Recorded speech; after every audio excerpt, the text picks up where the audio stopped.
Good morning student, class 5-এর third language Bengali class. আজকেও দেখো তোমরা ইঁদুরের ভোজ গল্পটা চলছে। আজকে তৃতীয় ক্লাস এবং আজকে শেষ হয়ে যাবে গল্পটা। বেশ বড় গল্প, তোমাদের জন্য ভাগ ভাগ করে পড়াচ্ছি এবং প্রত্যেকটা দিন ছোট ছোট প্রশ্ন কিন্তু থাকছে। সকলে লিখে নিচ্ছ তো? একদম প্রত্যেক দিনের কাজ প্রত্যেক দিন কিন্তু লিখে নেবে। আজকে গল্পটা শেষ হয়ে যাবে এবং সেখানে বেশ ইন্টারেস্টিং বিষয় আমরা দেখব অবশেষে কি হচ্ছে। আগের দিন অবধি দেখেছিলে বুড়ো ভদ্রলোক তিনি যা যা খাবার এনেছিলেন সমস্ত কিছু ট্রেনের ওই ছেলেগুলো খেয়ে নিয়েছিল, কিন্তু নাম দিয়েছিল কার? ইঁদুরের। এবং ওই ছেলেগুলো কি বাড়ি থেকে ফিরছে, স্কুলে আসছে তারা। আর তারা কি বলতে বলতে চলেছিল যে কালো কুমড়ো টাটকা লঙ্কা দেখিয়ে দেব লবডঙ্কা। তারা কোনো একজন শিক্ষককে স্কুলে ঢুকতে দিতে চান না, নতুন শিক্ষকের কাছে পড়তে চান না। এবার দেখো আজকে কি আছে, তারপর থেকে পড়ো। ভদ্রলোক বললেন, ভুল হয়েছে, গাড়িতে এত ইঁদুর একসঙ্গে যাবে জানলে আরও কিছু আনতুম। এত উৎপাতেও বুড়ো রাগ করল না দেখে ছেলেরা দমে গেল। রাগলে মজা হতো। অর্থাৎ ভদ্রলোক খুব ভালো প্রকৃতির মানুষ, তিনি অনুমান করতে পেরেছিলেন, তিনি আন্দাজ করতে বা বুঝতেও পেরেছিলেন ছেলেরাই তার খাবারগুলো খেয়েছে। তিনি তাতে রাগ করেননি, উল্টে কি বলছেন আরও খাবার তিনি আনতেন। সেই জন্য ছেলেদের ঠিক আনন্দ হলো না, তারা অতটা মজা পেল না, কারণ ভদ্রলোকটি রাগ করেননি। তারপর দেখো বর্ধমানে এসে গাড়ি থামল। ঘণ্টাখানেক থামবে, অন্য লাইনে গাড়ি বদল করতে হবে। ভদ্রলোকটি বললেন, বাবা এবারে তোমাদের কষ্ট দেব না, অন্য কামরায় জায়গা হবে। না না, সে হবে না, আমাদের গাড়িতেই উঠতে হবে। আপনার পুঁটুলিতে যদি কিছু বাকি থাকে আমরা সবাই মিলে পাহারা দেব, কিচ্ছুই নষ্ট হবে না। ভদ্রলোক বললেন, আচ্ছা বাবা, তোমরা গাড়িতে ওঠো, আমি আসছি। ছেলেরা তো গাড়িতে উঠল। একটু বাদেই মিঠাইওয়ালার ঠেলাগাড়ি ওদের কামরার সামনে এসে দাঁড়ালো, সেই সঙ্গে ভদ্রলোকও। তাহলে এখানে কিন্তু দেখো ভদ্রলোক মিঠাইওয়ালাকে ডেকে নিয়ে এসেছেন, কারণ তিনি বুঝতে পেরে গিয়েছেন ছেলেদেরকে, তাদের মানসিকতা বলতে পারি, এবং ছেলেরাও পণ্ডিত মশাইকে বেশ ভালো লেগে গিয়েছিল, ভালোবেসে ফেলেছিলেন বলতে পারি, সেই জন্য অন্য কামরায় উঠতে দেয়নি। এবং ভদ্রলোকটি মিঠাইওয়ালাকে সঙ্গে নিয়ে এসেছে, বলছে এক এক ঠোঙা এক একজনের হাতে দিয়ে বললেন, এবারে ইঁদুরের ভোজে অনটন হবে না। অনটন শব্দের অর্থ অভাব বা কম পড়বে না, তিনি বলতে চাইলেন। ছেলেগুলো হুররে বলে লাফালাফি করতে লাগলো। আমের ঝুড়ি নিয়ে আমওয়ালা এলো, ভোজে আমও বাদ গেল না। এবারে দেখো সে বয়স্ক ভদ্রলোকটি খুব ভালো মনের মানুষ ছিলেন। যে সমস্ত ছেলেগুলো ফিরছিল স্কুলের তারা তো অনেকটাই ছোট, তিনি তাদের বুঝতে পারলেন তারা কেমন সেটা অনুমান করতে পারলেন। তাদের জন্য মিঠাইওয়ালাকে ডেকে মিঠাই খাওয়ালেন এবং আম খাওয়ালেন। ছেলেরা তো আরও খুশি। এই সঙ্গে তিনি বললেন যে ইঁদুরের ভোজে আর কোনো অভাব হবে না মিঠাইওয়ালাকে ডেকে। তাহলে তিনি যেমন অনুমান করতে পেরেছিলেন, ছাত্ররাও তাতে খুশি হয়েছিল। কম বয়সী ছেলে একটু আমোদ একটু আহ্লাদ করছিল, যেটা মাস্টারমশাই মেনে নিয়েছিলেন। তাহলে আমরা এই অংশটা দেখলাম। দেখো বেশ সহজ। বর্ধমানে গাড়ি থামলো, 1 ঘন্টা মতো থামবে এবং ওখানে অন্য লাইনের গাড়ি বদল করতে হবে, গাড়ি চেঞ্জ করতে হবে। সেই কারণেই বয়স্ক মানুষটি বলেছিলেন যে তাদের আর কষ্ট দেবে না, তিনি অন্য কামরায় যাবে। কিন্তু ছেলেরা তাকে ছাড়েনি, বলেছিল যে না, আপনাকে আমাদের সঙ্গেই উঠতে হবে, আর যদি আপনার কাছে কোনো খাবার থাকে তাহলে সেটা পাহারা দেব।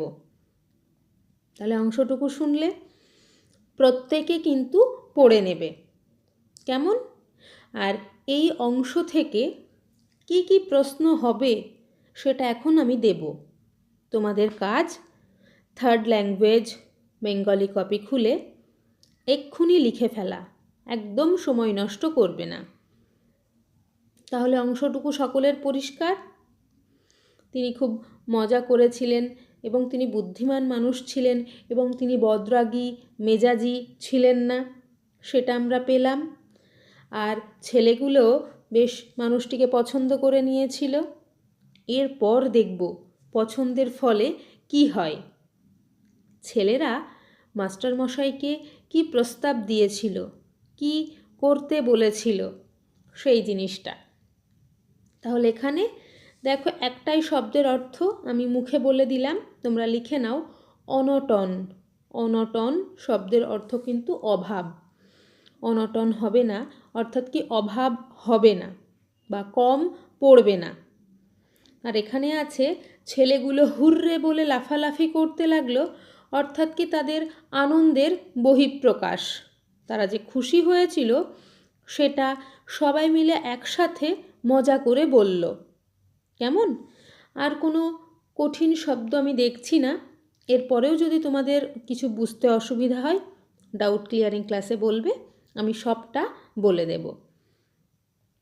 এখানে দেখলাম তোমাদের কষ্ট দেবে না, অন্য কামরায় জায়গা হবে, অর্থাৎ কি কোনো জ্বালাতন আর করবেন না সেইটা বলতে চাইছিলেন। তাহলে এবার দেখো প্রশ্নগুলো কি কি আছে এই অংশ থেকে। আজকের 1 নাম্বার প্রশ্ন, কোথায় গাড়ি এসে কতক্ষণ থেমেছিল? কোথায় গাড়ি এসে কতক্ষণ থেমেছিল? উত্তর লেখো বর্ধমানে ঘণ্টাখানেক। অর্থাৎ বর্ধমানে গাড়ি এসে ঘণ্টাখানেক থেমেছিল। 2 নাম্বার প্রশ্ন, তোমরা গাড়িতে ওঠো, আমি আসছি। এখানে তোমরা ও আমি বলতে কাদের বোঝানো হয়েছে? উত্তর লিখবে তোমরা বলতে ছেলেদের আর আমি বলতে বুড়ো ভদ্রলোককে বোঝানো হয়েছে। তোমরা বলতে ছেলেদের আর আমি বলতে বুড়ো ভদ্রলোককে বোঝানো হয়েছে। 3 নাম্বার প্রশ্ন, বুড়ো ভদ্রলোক ছেলেদের কি কি কিনে দিয়েছিলেন? এখানে হতে পারে বুড়ো ভদ্রলোক ছেলেদের কি কি কিনে খাইয়েছিলেন, একই বিষয়। তাহলে দেখো প্রথমে মিঠাইওয়ালার কাছ থেকে মিঠাই খাইয়েছিল, কোনো মিষ্টি জাতীয় খাবার। আর তারপর আমের ঝুড়ি নিয়ে আমওয়ালা এসেছিল, তিনি আম কিনে দিয়েছিলেন। তাই উত্তরে লিখবে মিঠাই ও আম। মিঠাই ও আম। তাহলে 3টে প্রশ্ন তার সাথে উত্তর লিখলে সবাই? বেশ, এবারে 59 পেজের পরের অংশটুকু দেখো।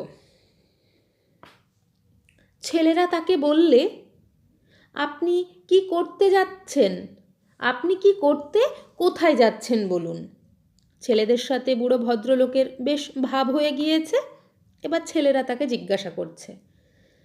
ছেলেরা তাকে বললেন, আপনি কি করতে কোথায় যাচ্ছেন বলুন? তিনি বললেন, আমি কাজ খুঁজতে চলেছি, যেখানে কাজ পাবো সেখানেই নেমে পড়ব। ওরা জিজ্ঞাসা করলে, কি কাজ আপনি করেন? তিনি বললেন, আমি টুলো পণ্ডিত, সংস্কৃত পড়াই। ওরা সবাই হাততালি দিয়ে উঠল, বললে, তাহলে আমাদের স্কুলে আসুন। আমাদের কর্তারা তোমাদের কর্তারা আমাকে রাখবেন কেন? রাখতেই হবে, কালো কুমড়ো টাটকা লঙ্কাকে আমরা পাড়ায় ঢুকতেই দেব না। মুশকিলে ফেললে দেখছি, যদি সেক্রেটারি বাবু আমাকে পছন্দ না করেন। পছন্দ করতেই হবে, না করলে আমরা সবাই স্কুল ছেড়ে চলে যাব। এই অংশে দেখো একবার বুড়ো ভদ্রলোকের কথা রয়েছে, একবার ছেলেদের কথা রয়েছে। যেমন তোমাদের কর্তারা আমাকে রাখবেন কেন, এটা কিন্তু বুড়ো ভদ্রলোক বলেছেন। রাখতেই হবে, কালো কুমড়ো টাটকা লঙ্কাকে আমরা পাড়ায় ঢুকতেই দেব না, এই কথাটা ছেলেরা বলেছে। তাহলে এই অংশে কি দেখলাম, ছেলেদের সাথে সেই বয়স্ক ব্যক্তিটির যখন ভাব হয়ে গিয়েছে, মিলমিশ হয়ে গিয়েছে, তখন ছেলেরা তাকে উল্টে জিজ্ঞাসা করলেন কোথায় যাচ্ছে, কি করতে।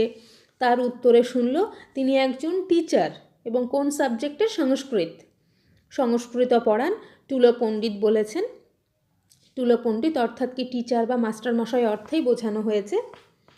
তখন ছেলেরা খুব খুশি, কারণ তাদেরও সংস্কৃতের পণ্ডিত চাই। তারা যার কাছে পড়বে না এতক্ষণ বলছিলেন, সেটাই সংস্কৃত পণ্ডিতের কথা। তাই সবাই সেই বয়স্ক ভদ্রলোকটিকে বলছে, তাহলে চলুন আমাদের স্কুলে। এবার বয়স্ক ভদ্রলোক বলছেন, তোমাদের কর্তারা আমাকে রাখবেন কেন, অর্থাৎ স্কুলের সেক্রেটারি বা স্কুলের ম্যানেজমেন্ট কমিটির কথা বলা হচ্ছে। তখন ছেলেরা কি বললেন, যে রাখতেই হবে, না হলে আমরা সকলে স্কুল ছেড়ে চলে যাব। অবশ্যই শিক্ষা প্রতিষ্ঠানের ছাত্রদের কথা রাখতেই হবে। এখানে কেন এতটা জোর দিয়ে বলেছে ছাত্ররা, দেখো, কারণ ছাত্রদের ওনাকে পছন্দ হয়েছে, ভালো লেগেছে, সেই কারণে এই প্রস্তাবটা রেখেছে। তাহলে এখানে আমরা বুঝতে পারলাম দুটো পক্ষের বেশ একটা মিল হয়ে গেল। এরপর এই অংশের থেকে কি কি প্রশ্ন হতে পারে দেখো। আগে যেহেতু 3 নাম্বার হয়েছে তাই 4 নাম্বার, বুড়ো ভদ্রলোক কোথায় যাচ্ছিলেন? উত্তরে কি বলেছিলেন, কাজ খুঁজতে চলেছে। তাহলে এখানে উত্তর লিখবে কাজ খুঁজতে। তিনি কোন বিষয় পড়ান? সংস্কৃত। তাহলে এই অংশ থেকে দুটো প্রশ্ন হয়েছে। বুড়ো ভদ্রলোক কোথায় যাচ্ছিলেন? কাজ খুঁজতে। তিনি কোন বিষয় পড়ান? সংস্কৃত। সকলে কিন্তু রিডিং ভালো করে পড়বে। কে বলেছিল, কাকে বলেছিল, সেই রকম কিন্তু লাইন তুলে আসতেই পারে।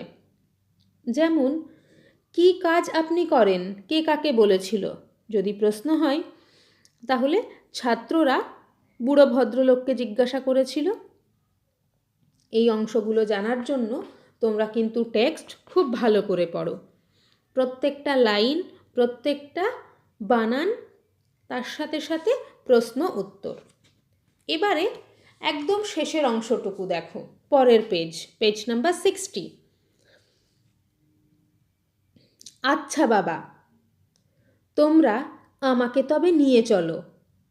গাড়ি এসে পৌঁছলো স্টেশনে। সেখানে স্বয়ং সেক্রেটারি বাবু উপস্থিত।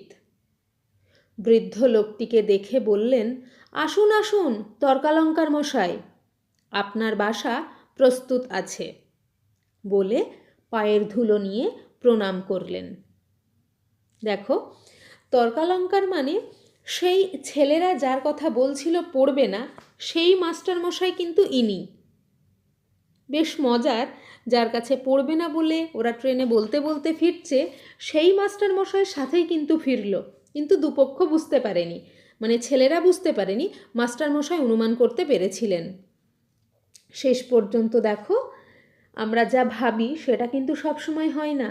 ছেলেরা যেমন ভেবেছিল নতুন মাস্টারের কাছে পড়বে না, হয়তো তাদের মনের মতো হবে না, কিন্তু পরে কি দেখলো, ইনি ওদের নতুন মাস্টারমশাই, এবং যার সাথে ট্রেনে এতক্ষণ তারা মজা করতে করতে এসেছে, যিনি এত কিছু খাইয়েছেন, যেনাকে রাগ করানোর জন্য বিভিন্ন কাজ করেছে, কিন্তু তিনি রাগ করেননি। তাহলে ভালো ব্যবহার সকলের মন জয় করে নেয়, ভালো আচার আচরণ সকলে পছন্দ করে। এটা বোঝা গেল। সবসময় রাগ করে, মাথা গরম করে কোনো কিছু হয় না, এবং যারা বয়সে বড় তাদের অবশ্যই সেটা করতে হয়। তাহলে তোমরা এখন ক্লাস 5, তোমরাও বেশ বড় হচ্ছ, এই জিনিসগুলো বুঝতে হবে। তাহলে শেষের অংশটুকু সকলের ক্লিয়ার, যে শেষে ভদ্রলোকটি ছেলেগুলোকে বললেন, ঠিক আছে তোমরা আমাকে নিয়ে চলো। গাড়ি যখন স্টেশনে এসে পৌঁছলো, সেখানে স্বয়ং সেক্রেটারি অর্থাৎ স্কুল ম্যানেজমেন্টের একজন অন্যতম প্রধান ব্যক্তি তিনি উপস্থিত ছিলেন। তর্কালঙ্কার বাবুকে নিয়ে গেলেন এবং তাকে প্রণাম করলেন। তার সাথে সাথে বললেন তার বাসা তৈরি আছে। এখান থেকে একটাই প্রশ্ন দেখো, স্টেশনে কে এসেছিলেন? সেক্রেটারি বাবু। স্টেশনে কে এসেছিলেন? সেক্রেটারি বাবু। কেমন? আর বাকি অংশগুলো নিজেরা দেখে রাখবে। আমি কিন্তু লাইন তুলে দিয়েও দিতে পারি। ডাউট ক্লিয়ারিং ক্লাসে খুব ভালো করে প্রবলেমগুলো শুনে নিও, যদি থাকে। না থাকলে তো খুব ভালো। তাহলে আজকে তোমাদের ইঁদুরের ভোজ গল্পটি সম্পূর্ণ শেষ হয়ে গেল, পুরোটা পড়ানো হলো। আমরা কিন্তু পরদিন প্রশ্ন উত্তর পড়ব। আজ তবে তোমাদের এই পর্যন্তই ক্লাস। তোমাদের কাজ এক্ষুনি প্রশ্নগুলো উত্তর সহ কপিতে লিখে নেওয়া। প্রশ্নগুলো উত্তর সহ কপিতে লিখে নেওয়া আর গল্পটা রিডিং পড়া। পরের ক্লাসে আমরা করব প্রশ্ন উত্তর। সকলে ভালো থেকো। ধন্যবাদ।